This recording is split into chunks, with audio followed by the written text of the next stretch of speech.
Aujourd'hui, je reçois un coach de leader. Les leaders lui font confiance pour atteindre leur prochain palier de succès depuis 2017. Mais ce n'est pas tout. Il rassemble également les entrepreneurs en quête de sens lors de son événement biannuel en francophonie qui s'appelle les retraites Mastermind. Business et sagesse réunis, tête et cœur reliés, vous y trouverez dans un cadre intimiste des intervenants et des célébrités inspirantes de la sphère entrepreneuriale. Le succès de ces retraites perdure et s'amplifie depuis une dizaine d'éditions. J'ai le plaisir de recevoir Romain Clamaron. Salut Romain, comment vas-tu? Salut Gaël, ça va bien, content de te voir. Ça va bien? Ou devrais-je dire comme tu es du sud est-ce que ça va bien? Oh, ça va bien quoi, Bien. on est bien. Oh, ça fait plaisir, hein. Bon, bon, t'as fait un sacré pari. Hmm. Le pari de combiner business et spiritualité. Deux termes qui, en général, mis dans la même phrase, tu te dirais, mais ça n'a rien à faire ensemble. Mais toi, tu l'as fait. Toi-même tu sais, hein? Moi-même, je sais parce que je suis venu à ta dernière retraite du mois d'août qui était absolument extraordinaire. Hmm. C'est vraiment un moment unique. Hmm. Mais explique-nous. Business, spiritualité et du fun en plus, parce qu'on s'est quand même bien amusé. Mhm. Comment t'es arrivé cette idée? Comment t'as eu le courage de peut-être dépasser le bon sens, Hmm. enfin c'est même pas le bon sens, mais les habitudes qu'on a, la Hmm. conscience collective qui dit bah business c'est une chose, spiritualité c'est autre chose, mais comment est-ce Hmm. que t'en es arrivé là quoi? Ouais. Dis-nous tout.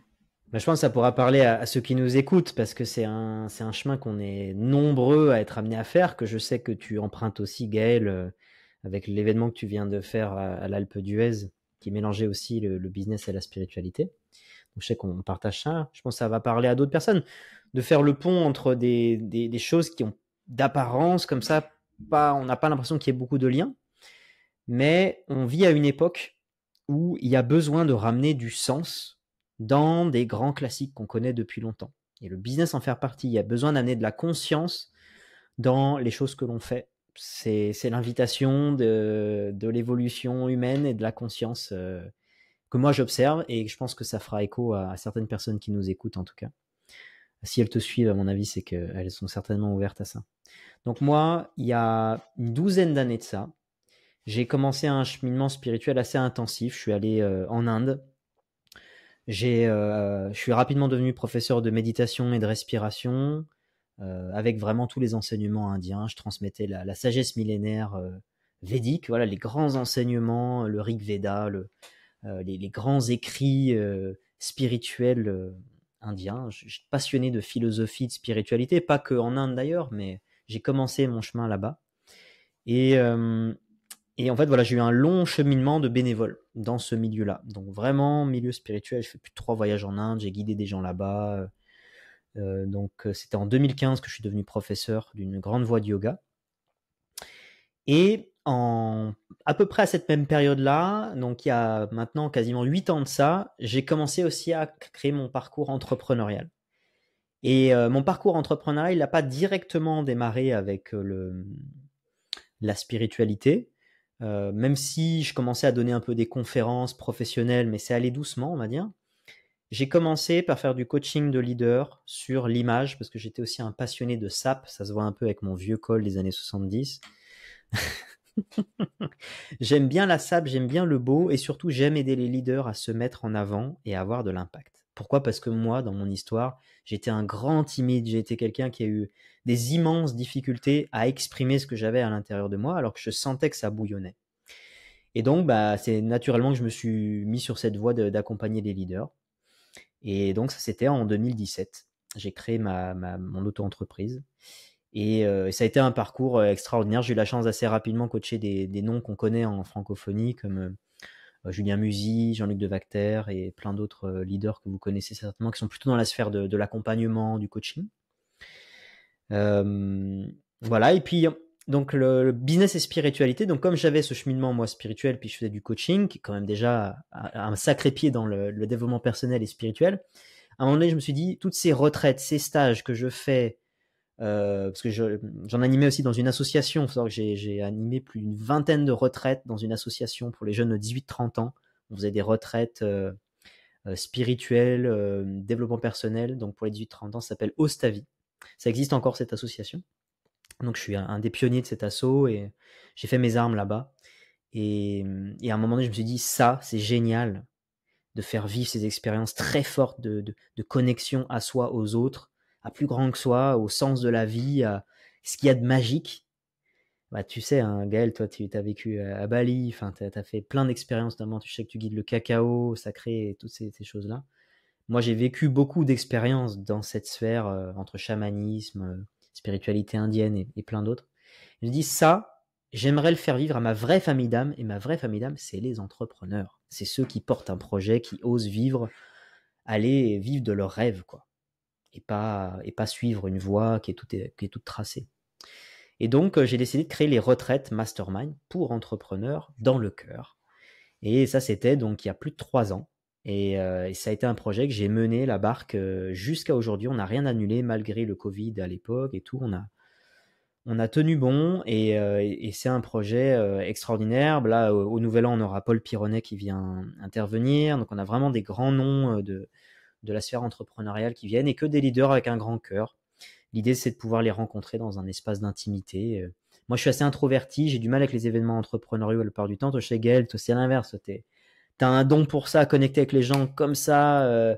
T'as une force pour ça. Moi, c'est l'inverse. C'est vraiment des efforts énormes pour aller vers les gens. Et donc, dans mes événements, j'ai pris ça vachement en compte et d'essayer de faciliter la rencontre parce que je trouve qu'en fait, on peut le faire mécaniquement, avec des brises-glaces, avec des jeux, avec le fait de sortir les fusils à eau et se tirer dessus avant un atelier business. Et ça, c'est juste génial. Donc voilà, un petit peu l'historique rapide pour vous donner le contexte.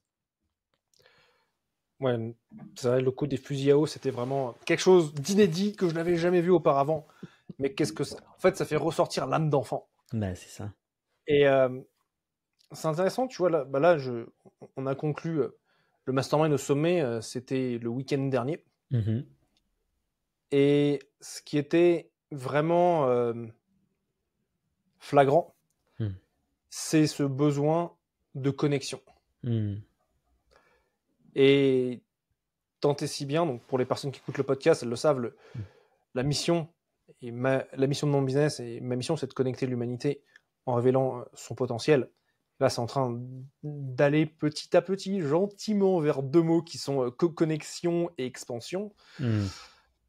Et beaucoup de personnes n'étaient pas forcément focus sur la connexion, mais en fait, au fur et à mesure du week-end, elles se sont rendues compte de ce besoin de connexion. D'abord de connexion à soi-même. Et au-delà de la connexion à soi-même, en fait, c'est la connexion à soi-même qui va permettre la connexion aux autres. Parce que si tu n'es pas connecté à toi, si tu n'es pas connecté à là où toi tu veux aller, à rentrer, à faire confiance à ton être, à tes sensations, à ton corps, etc., comment tu veux connecter à d'autres ? Ça va être très compliqué.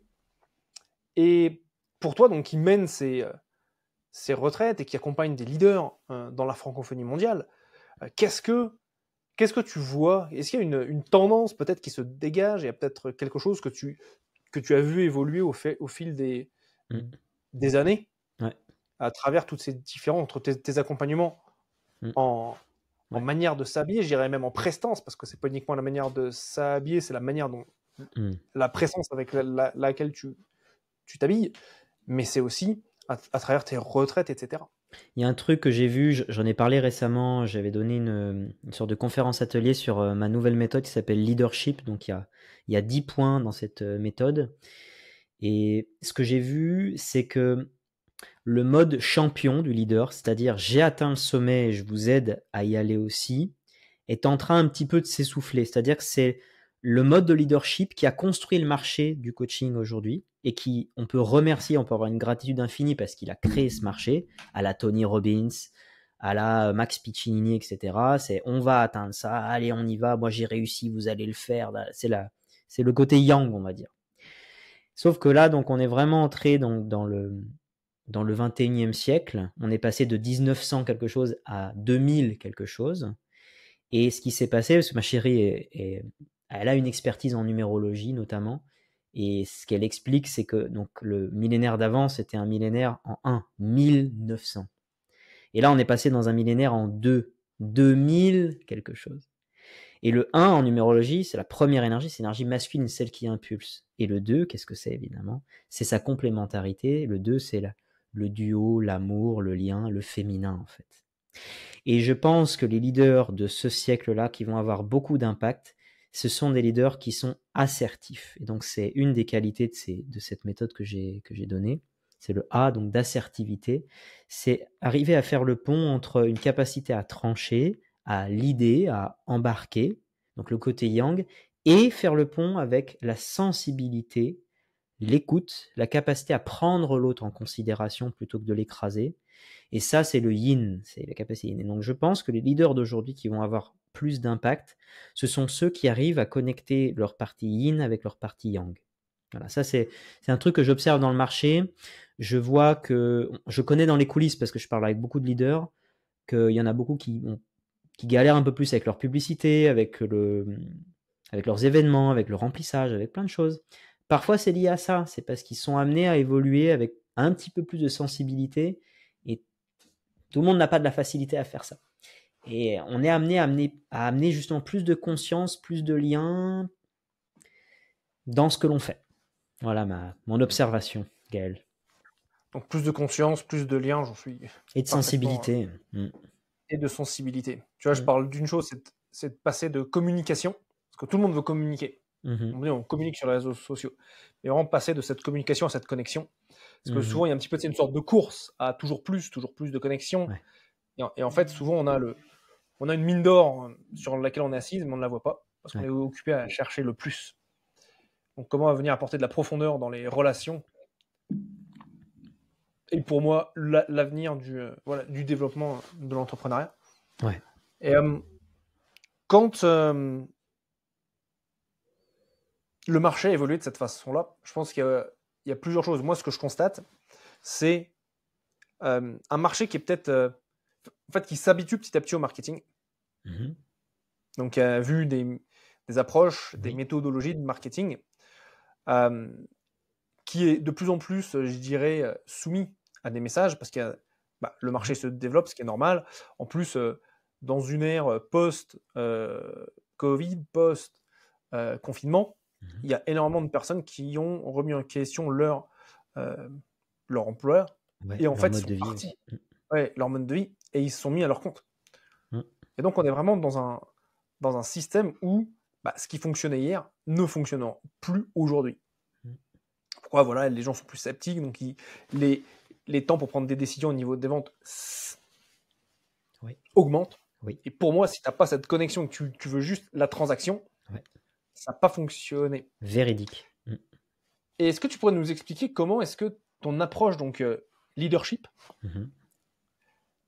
aide justement les leaders à façonner ce business du 21e siècle avec le 2, avec plus de yin dans cette approche? Et pour les personnes qui ne savent pas ce que ça veut dire une approche yin, est-ce que tu peux l'expliquer également? On a les deux qualités en nous, le côté masculin, le côté féminin.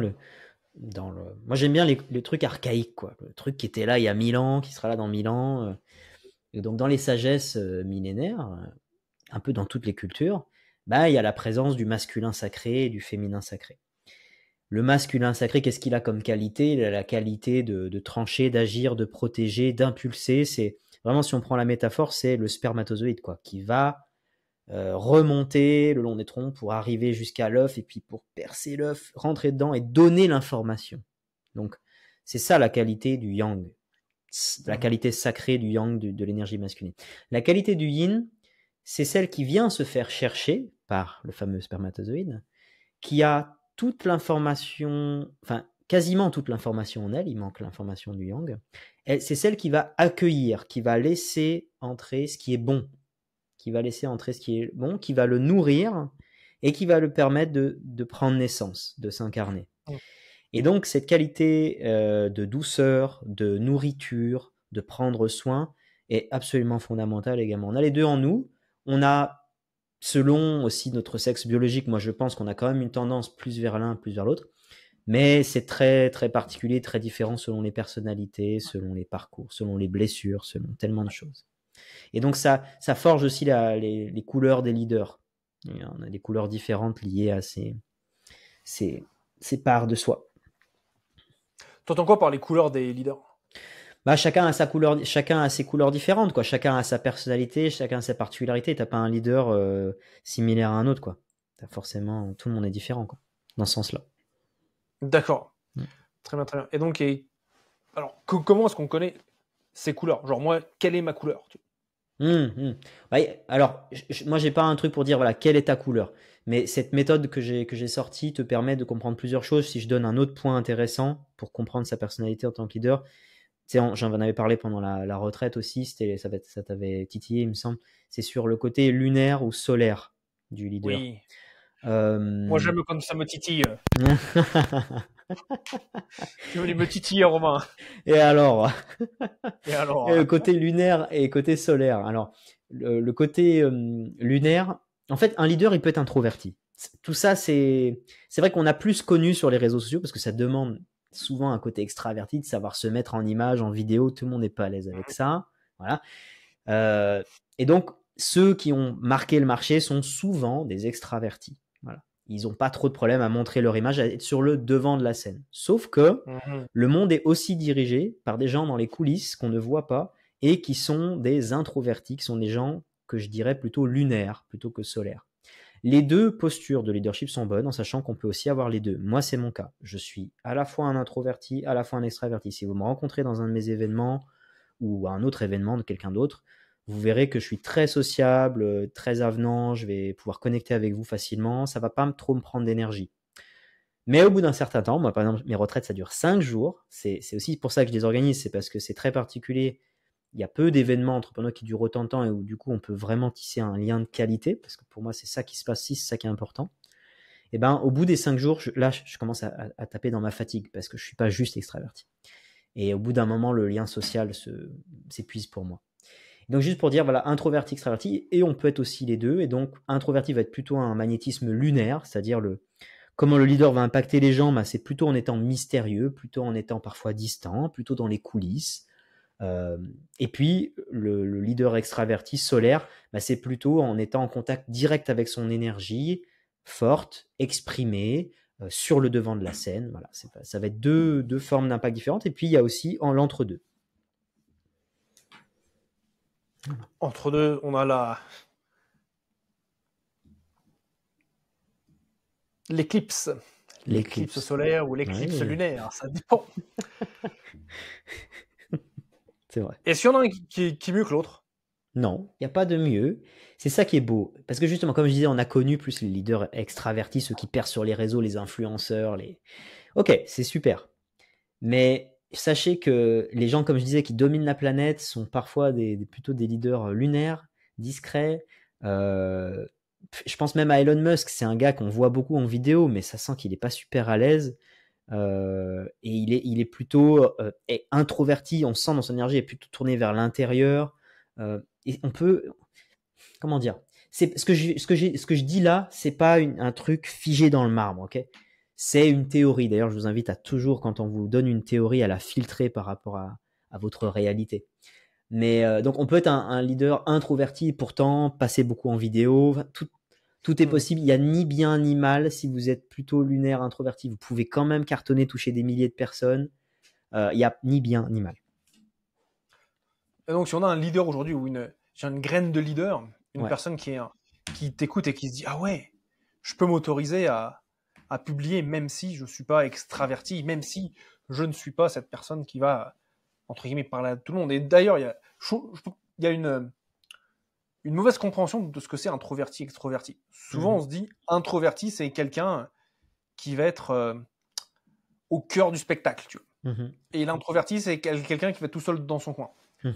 Et j'ai pensé jusqu'au jour où quelqu'un me dise non, en fait, l'introverti et l'extraverti, c'est celui qui va emmagasiner de l'énergie en étant en contact des autres. Donc le contact des autres, lui, le booste. Alors que l'introverti, c'est quand il va être tout seul, qui va réemmagasiner sa propre énergie. Et c'est intéressant parce qu'en fait, il y a vraiment les deux aspects. On parlait hors antenne de la fin de mon mastermind. Et c'est vrai que j'ai eu un coup de fatigue juste après l'événement. Et c'est vrai que même si avant j'étais à fond, j'étais entouré, c'était excellent, une bonne dynamique, etc. C'est vrai que j'ai aussi ce moment de, après l'expansion, de contraction. Ouais. C'est les enchaînements également de yin et de yang. Ouais. Le yang qui expanse, Ouais. le yin qui contracte. Mhm. Et c'est en fait, on vit perpétuellement dans ce cycle d'expansion, contraction, expansion, contraction. Ton business va se développer jusqu'au moment où, en fait, tu vas naturellement avoir une phase de contraction pour virer les choses qui ne servent plus, pour paf, passer Mais à Gaël, quelque on chose les accepte pas. Le problème de la plupart des gens, et moi-même, hein, je m'inclus dedans, c'est quand on n'accepte pas ces phases-là. Et la sagesse, je crois qu'une des plus grandes sagesses qu'on peut avoir, c'est d'apprendre à accepter les phases que la vie nous offre. Moi, j'aime bien dire que c'est comme si la vie nous donnait un paquet de cartes. Et soi-même, on peut créer des cartes qu'on peut essayer d'insérer dans le paquet. Mais quoi qu'il arrive, on va devoir jouer avec ce paquet et avec toutes les cartes qui sont remplies dedans par la vie. Et on révèle les cartes et on joue avec. Et la sagesse, c'est vraiment d'accepter du coup ces phases. Des fois, il y avait des cartes positives, un peu boost. Allez, tiens, je t'invite à un événement, t'as quelqu'un qui te met en avant, un client qui vient spontanément suite à tes communications. Et puis, parfois, une carte baisse d'énergie, baisse de sens, un événement de la vie difficile, un petit accident, un truc. Voilà. On joue avec ces cartes et la sagesse, c'est de savoir accepter. Mais c'est pas évident. Ça, c'est tout un. En fait, c'est tout un. Et souvent, les gens acceptent la vie quand la vie va dans leur sens, tu vois. Ouais, exactement. Mais le truc, c'est comment être amené à accepter la vie telle qu'elle est quand elle va pas dans notre sens. Exact. Et se rendre compte que ça se passe pour. En anglais, c'est greater good. Ça se passe pour notre mieux, mais sans qu'on le sache, en fait. Ouais, et c'est souvent quelque chose qui est assez. C'est un apprentissage, tu vois. Et il y a une chose, c'est réussir à être avec le flow de la vie, tu vois, qu'il y a derrière ça. Et wow, des fois, t'es tellement habitué à ta manière de vivre, ta manière d'être, ta manière de faire, qu'il faut que tu aies un événement, tu vois, qui paf, te dit, oh, il y a une autre façon de faire, c'est peut-être pas la meilleure là maintenant. En fait, on a souvent du contrôle sur toutes ces choses-là. Et ce qui est humain. Mais par contre, c'est là où tu vas limiter ton expansion. Tu vas limiter, à mon avis, ton expansion quand tu vas vouloir tout contrôler. Et je le vois, tu vois, dans tes événements, il y a une partie c'est cadré, mais c'est pas cadré. Oui, mon général romain, on va faire de la méditation, tu vois. Il y a une souplesse, il y a une forme de jeu. Et c'est ça qui, à mon avis, permet à chacun de venir croître, de venir se développer. Et comment est-ce que toi, tu arrives, donc justement, en plus, tu as eu beaucoup d'enseignements dans les traditions védiques, quand tu es parti en Inde, etc.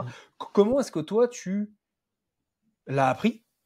Comment est-ce que tu l'appliques? Et comment est-ce que...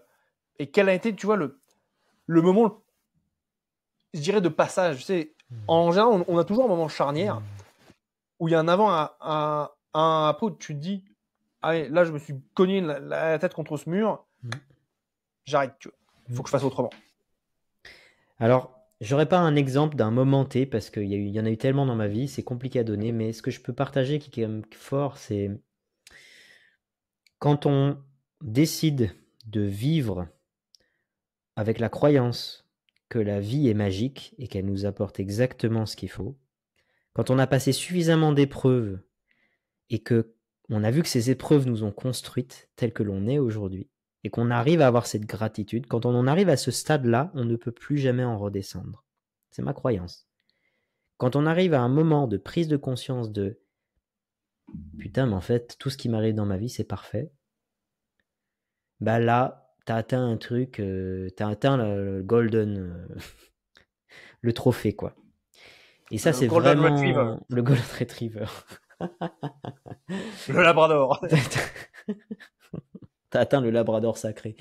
T'as atteint une sagesse qui pourra t'accompagner toute ta vie, et ça, c'est quelque chose que tu peux gagner maintenant par voie de philosophie, mais souvent, c'est gagné par voie d'expérience. C'est la vie qui nous amène à se mordre parfois contre le trottoir, et puis à comprendre, et puis à avancer. Mais c'est une attitude de gratitude. C'est une attitude qui remercie pour ce qu'on a vécu de magique et qui croit plus au hasard, qui a compris que cause et effet. Voilà, moi, c'est ça qui a transformé ma vie. Et ça, je peux pas te dire, voilà, un moment, parce qu'il y en a eu, il y en a eu tellement. Il y en a eu tellement. Ouais. Ouais. Et c'est souvent le cas. On a un moment, c'est quelque chose, tu vois, que je fais travailler avec mes clients, avec les personnes de mon entourage aussi. C'est même s'ils sont dans la pire situation possible, où tu dis, ouais, là, c'est chaud, il n'y a pas de bénéfice. Mmh. Et ben, en fait, c'est de se rendre compte que la vie, c'est toujours une dualité. Mmh. Et à partir du moment où tu as quelque chose qui est créé, tu as une sorte de une première étincelle, tu vois. Une fois que l'étincelle, c'est la source, tu vois, qui a créé cette idée, cette première étincelle, cette première information. Dès que ça arrive dans le monde humain, tu as le positif et le négatif qui sont créés au même moment. Mmh. Il y a des trucs qu'on va kiffer, des trucs qu'on va pas kiffer. Mmh. Et je pense que tout l'art, c'est de kiffer ce qu'on kiffe déjà, mais aussi de commencer à comprendre et de commencer à apprécier, pas dans le sens j'aime, mais dans le sens se rendre compte de, prendre conscience de l'aspect négatif qui est là et qu'en fait, on est le créateur de ce truc-là. Et c'est ça qui est puissant, mais flippant en même temps, tu vois. En tout cas, toutes les plus grandes sagesses de l'humanité qu'on aille dans différentes cultures, en Asie, en Europe, en Amérique latine, en Amérique du Nord, peu importe où on aille, on va retrouver des mystiques non duels, c'est-à-dire de dire que l'expérience humaine est sacrée, se situe au-dessus, ou plutôt en acceptant que, en étant incarné sur Terre, il y a du bon, du moins bon, qu'on va toujours avoir un cycle, des phases comme ça. Et c'est là, en acceptant ça, qu'on rejoint ce qu'il y a au-dessus, qui est que tout est un. En fait, derrière cette apparente dualité, c'est bon et moins bon, eh bien, en fait, il y a un tout. Et c'est là que se réside la fameuse grande paix, la grande expérience qu'on peut toucher dans la méditation ou dans un éveil de conscience, quand on tient un bébé dans ses bras, quand on vient de faire l'amour, quand on est dans un grand moment d'expansion de conscience, on peut se rendre compte que tout est un. Et donc, en fait, peu importe les hauts, les bas, en fait, puisque quand tu es dans cette conscience-là, tu sais que tout va évoluer, en fait. Et Ouais. ça, c'est très puissant. Et quel serait pour toi le premier pas à faire pour marcher dans cette direction? C'est quelque chose qui se vit, et donc c'est important de s'exposer à cette expérience. Pour s'exposer à cette expérience, il y a plein de manières possibles, de lire des livres, ça c'est bien, mais c'est théorique. Ensuite, de le pratiquer, donc pratiquer un peu la méditation, d'aller avec des gens qui peuvent nous enseigner ça, qui peuvent nous faire vivre ça, d'aller à des retraites. Pour moi, c'est de rencontrer des gens, pratiquer, se renseigner aussi sur le plan théorique, c'est intéressant, mais surtout vivre de l'expérience. Et c'est en vivant de l'expérience que ça va s'intégrer dans nos cellules. Parce que l'humain, j'en parle souvent ça, on oublie qu'incarné sur Terre, on est des mammifères. Et le mammifère, il apprend tous les bébés mammifères, tous, ils apprennent en miroir des autres mammifères autour d'eux. C'est comme ça qu'on apprend, c'est notre mode d'apprentissage de mammifères. Et donc, c'est hyper important qui on fréquente, le fameux conseil développement personnel, vous êtes la moyenne des 5 personnes que vous fréquentez. Bon, je trouve qu'il a un dark side, ce conseil, parce qu'en gros, ça pourrait dire libère-toi des personnes toxiques. Or, les personnes soi-disant toxiques, d'ailleurs, ça veut un peu rien dire, on a tous un côté toxique. Mais tout le monde, pour moi, a à nous enseigner, en fait. Et quand on cherche à fuir des relations, ça en dit long, en fait, sur des trucs qu'on a soi-même à travailler. Donc, en fait, je dirais que c'est quand même important à la fois de ne pas fuir ces fameuses relations toxiques, en tout cas de se protéger bien sûr, mais d'apprendre de ça et de ne pas fuir les gens, parce que les gens, s'ils sont là dans notre vie, parfois c'est pour une raison. Attention, je mets des grosses guillemets là-dessus, parce que c'est au cas par cas. Il y a plein de situations qui existent là-dessus. Et surtout, d'aller chercher des gens inspirants qui sont là où on aimerait être. Et ça, c'est le principe du mastermind. C'est le principe, c'est pour ça qu'on organise, toi et moi, des masterminds. On sait que quand on fréquente des entrepreneurs qui sont là où nous, on aimerait être en termes de résultats, du coup, on se câble pour atteindre ces mêmes résultats. Et ça, c'est un principe universel très puissant. Donc, l'expérience. expérience, être entouré de personnes comme ça. J'ai vu une publication récemment de quelqu'un qui s'appelle Jeremy Coleman, qui était précédemment sur le podcast, qui disait en fait, tu viens dans des masterminds, surtout pour t'entourer de personnes qui sont dans une énergie de « je l'ai déjà fait et je me rends compte que c'est possible » et tu viens normaliser l'atteinte de ce résultat. C'est ça. Ça, c'est extrêmement, extrêmement puissant. Et c'est vrai que lire des livres, c'est bien, mais par contre, ça fait pas tout. C'est la pratique qui va fonctionner. Tu peux lire des livres de méditation, ça ne te fera pas méditer. Et un point sur lequel je veux revenir également, c'est de ne pas tomber dans les dogmes. De ne pas tomber dans « Ah, il a dit ci, il a dit ça, alors c'est comme ci ou c'est comme ça ». Non, c'est prends-le, vois l'enseignement, teste-le, tu te l'accapares, tu te le mets à ta sauce, parce que la sauce Gaël, la sauce Romain, même si on a la même information, va être interprétée et pratiquée de manière différente. Et ensuite, pratique-le. Et ensuite, si tu as la possibilité de le partager, c'est extrêmement puissant, parce que c'est là où en fait tu rentres vraiment dans les nuances de ce que tu vois. Moi, j'ai jamais autant appris sur la méditation qu'en menant des cercles de méditation autour du cacao sacré. J'ai jamais autant appris sur la vente qu'en travaillant soit avec mes équipes, soit avec mes clients, parce qu'en fait, là, ils vont me poser des questions où, en fait, j'en suis même surpris, je dirais, parce que j'ai la réponse à une question que je m'étais jamais posée auparavant et qui vient de manière complètement naturelle, et je suis là, waouh, mais c'est magique ça. Et donc, apprenez, testez et passez à l'action, c'est vraiment la chose la plus importante dans ce chemin. Et toi, ça fait combien de temps que tu es sur ce chemin, sur cette voie, et est-ce que tu arrives quelque part, ou est-ce que c'est un chemin qui est... Ouais. Bah, c'est clairement un chemin qui est... qui est comme ça. Les gens qui sont... Attends, parce qu'on a le podcast audio, donc les gens vont pas nous voir faire des mouvements de main. Ça, c'est... C'est un peu comme si tu courais à l'envers sur un tapis roulant, tu vois. Ou si tu marchais, tu sais. Est-ce que ça s'arrête? Est-ce que tu arrives quelque part, ou est-ce que... Moi, j'ai l'impression, je vais vraiment donner une image, quoi. C'est comme si il y avait des paliers, généralement desquels on peut pas redescendre, en sachant qu'il y a des cas particuliers quand même. Il y a des cas particuliers, mais pour moi, il y a des paliers desquels on peut pas redescendre et qu'on franchit les uns après les autres dans une sorte de spirale. Des fois, c'est vrai que ça peut descendre un coup, puis ça remonte, puis ça... mais en fait, le mouvement global, si on dézoome, on se rend compte qu'on monte progressivement. Et c'est ça et c'est ça aussi une certaine sagesse. Et donc, clairement, moi qui fréquente des personnes qui sont bien plus âgées que moi, j'adore avoir des amis qui ont 70 berges et plus, qui ont fait leur vie, professionnelle notamment, qui ont atteint des beaux succès, etc., qui vivent en couple depuis 50 ans, et la sagesse qu'il y a derrière, le couple sacré, etc. Moi, j'adore fréquenter ces gens, je trouve ça hyper inspirant. Et ce que j'ai compris, de par le contact avec eux, c'est qu'en fait, c'est toute la vie. Les challenges, on les aura jusqu'au bout. Et c'est d'apprendre à plus voir ça comme un challenge, mais à voir ça comme l'expérience d'être vivant, et de ne plus mettre de label de ça c'est bon, ça c'est pas bon, ça c'est souffrant, ça c'est agréable. Même la mort d'un proche, pour moi, ça peut être aussi l'occasion de reconnecter avec tout ce qu'il y a de bon avec cette personne. Peut-être aussi connecter à quelque chose de plus spirituel, se rappeler que peut-être que l'âme continue de vivre et que le corps n'était qu'une enveloppe. Ça peut permettre aussi parfois de comprendre ça. En tout cas, ça c'est des croyances. Moi, c'est ma croyance en tout cas. Et donc de se rendre compte que peut-être qu'il y a quelque chose d'éternel en fait. Peut-être qu'il y a quelque chose en effet de plus grand que soi.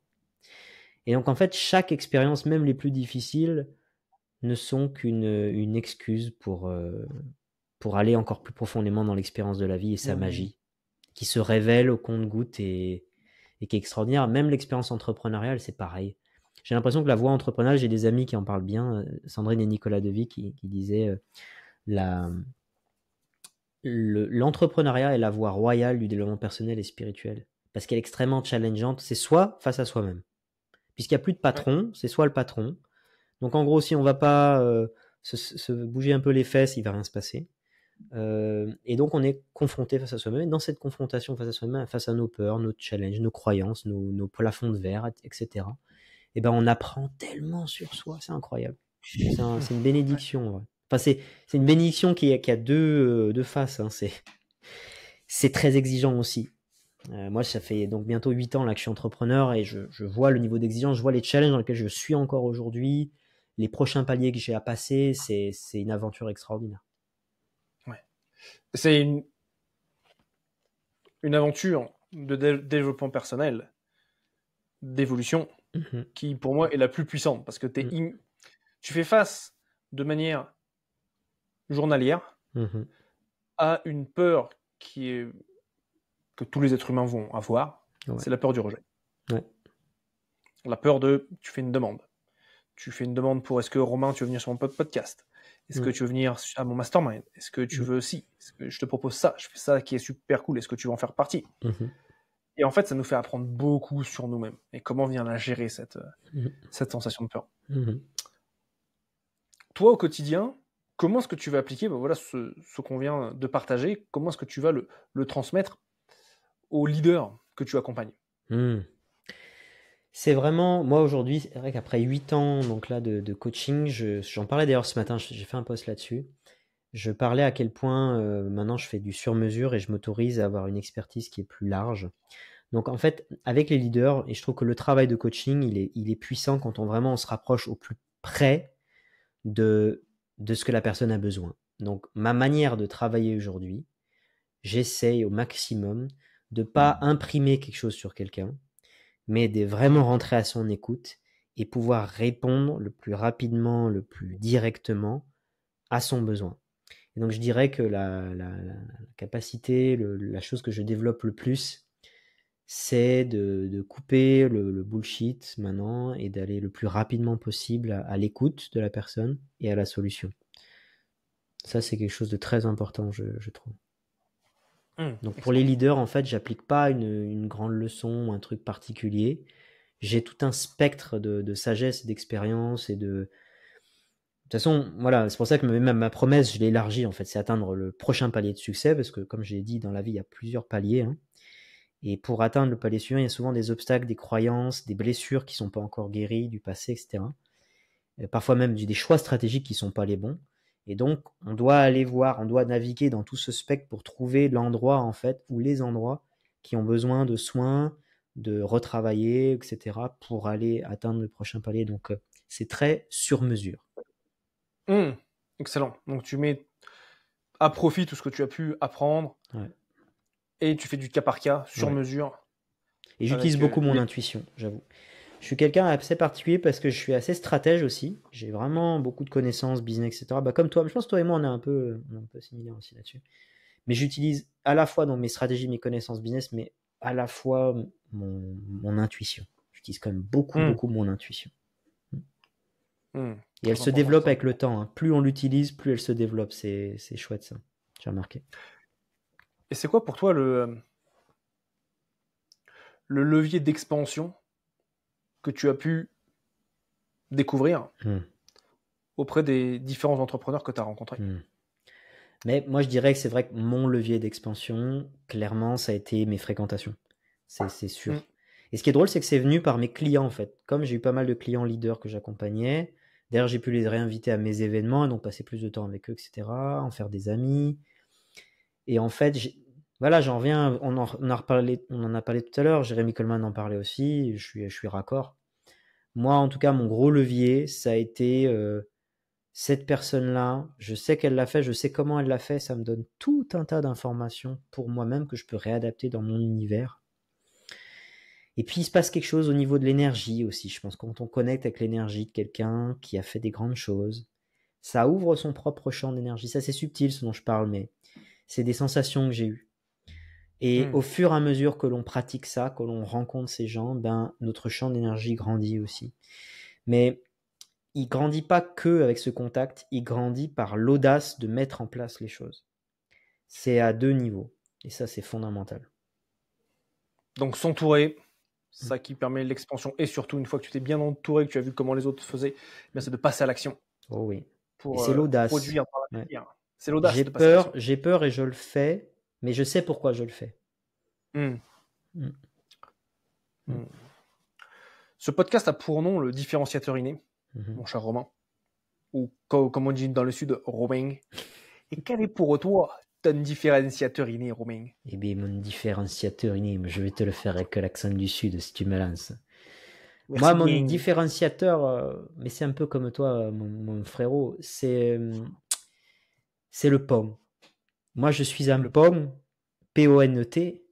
Je suis un pont entre les mondes. Je fais rencontrer le business et la spiritualité.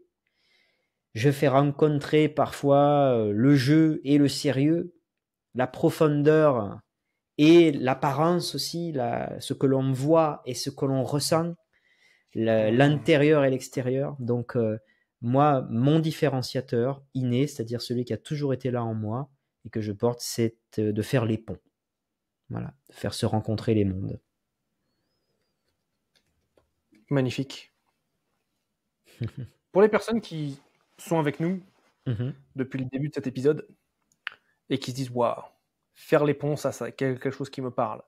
Combiner apparence et profondeur, ça me parle également. Comment est-ce que peuvent te contacter? Vous pouvez me contacter sur à peu près tous les réseaux sociaux, aussi contact@romainclamaron.com.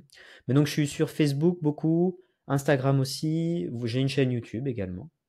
Mais même sur LinkedIn, je suis pas encore présent, faut que je m'y mette. Gaël, tu me disais que tu as une super vidéo qui a complètement explosé à plus de 300 000 vues sur LinkedIn, ça m'a donné l'envie aussi de m'y mettre plus. Donc voilà, on peut me contacter un peu sur tous les réseaux sociaux. J'ai même mon site internet. Si vous tapez Romain Clamaron sur internet, vous allez me retrouver un peu partout. On va mettre tout ça dans les commentaires, dans la description de cet épisode pour que les personnes qui sont inspirées de connecter avec toi le fassent. Ma mission, comme je le disais en début d'épisode, c'est de connecter l'humanité en révélant son potentiel. Là, on vient de révéler ton potentiel avec ton différenciateur inné, cette unicité que tu as. Sur la partie de connexion, j'aimerais que tu suggères une personne de ton entourage dans le business que tu aimerais entendre sur ce podcast.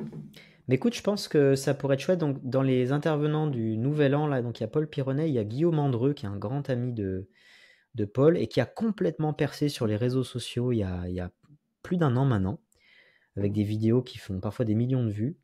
Et qui parle aussi, qui fait beaucoup le pont entre les mondes, qui est un super coach en PNL, quelqu'un qui s'y connaît beaucoup en hypnose, en travail de vision, qui fait le pont entre développement personnel et spiritualité aussi à fond, qui est un bon ami.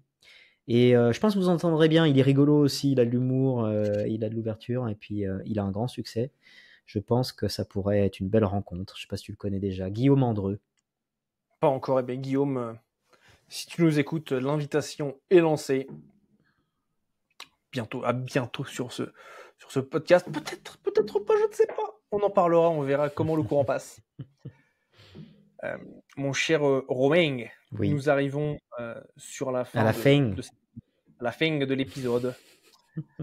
Et je souhaite te laisser le mot de la fin pour, avec quoi est-ce que tu souhaites que l'auditeur qui nous écoutait jusqu'à maintenant reparte?